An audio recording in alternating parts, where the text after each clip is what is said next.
시청자 여러분 안녕하십니까? 이데일리 TV 주요 경제 뉴스 확인해 보겠습니다. 먼저 코로나19 신규 확진자 수 속보 전해드리겠습니다.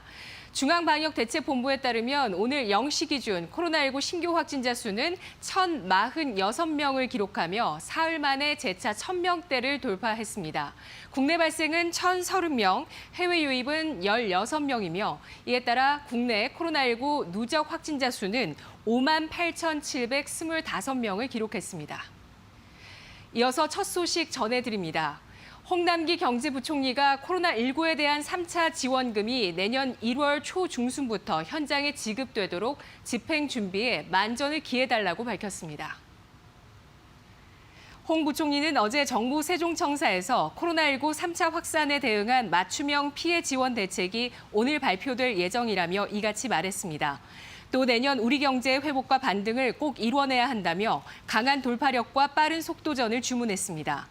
홍 부총리는 오늘 오전 11시 30분 정례 브리핑을 통해 3차 긴급재난지원금 등 세부 지원 대책을 발표할 예정입니다.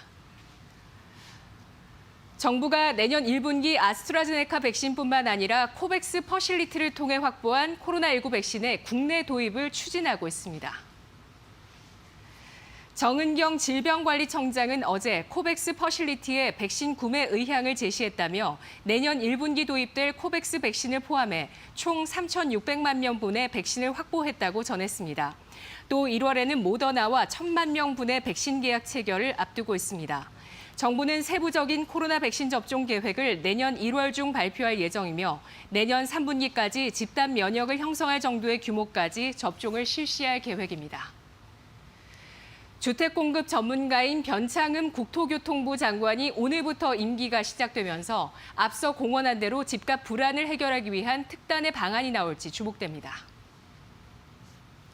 문재인 대통령은 오늘 오전 11시 30분 청와대 본관에서 변창흠 국토교통부 장관 등 4명의 신임 장관에 대해 임명장을 수여합니다. 변 장관은 그간 서울 내에서 집을 더 지을 공간은 충분하다며 역세권과 준공업지역, 빌라촌 등 저층 주거지의 고밀 개발 방안을 제시했습니다. 변 장관은 주택 공급이 충분하다는 신뢰를 얻는 것이 중요하다며 서울 도심 공급 방안을 추진하기 위해 서울시와 협의하고 제도 개선이 필요하면 하겠다고 밝혔습니다. 오는 2034년까지 석탄 발전을 더 과감히 줄이고 신재생 에너지를 대폭 늘리는 내용의 제9차 전력 수급 기본 계획이 확정됐습니다. 9차 계획에 따라 2034년까지 가동 연한 30년이 도래하는 석탄 발전 30기를 폐지하고 이 가운데 24기를 액화 천연가스 발전으로 전환합니다.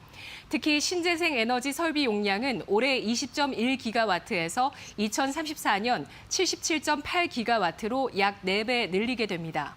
이번 계획대로라면 2034년 전원별 설비 구성은 신재생 40.3%, LNG 30.6%, 석탄 15%, 원전 10.1% 순으로 석탄과 원전은 줄고 신재생과 LNG 비중이 확대됩니다. 앞으로 집값이 오를 것으로 예상하는 소비자가 늘면서 주택가격 전망 지수가 역대 최고치를 재차 경신했습니다.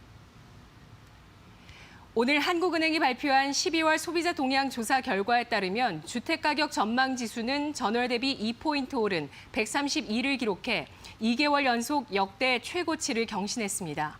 이달 소비자 심리 지수는 전월 대비 8.1포인트 하락한 89.8로 집계되면서 코로나19 재확산에 따른 사회적 거리두기 강화 여파로 소비 심리가 석 달 만에 꺾였습니다. 한은 관계자는 전반적인 소비 심리 위축 속에 전국 아파트 매매 가격 상승세가 지속돼 소비자 심리에 영향을 끼쳤다고 설명했습니다.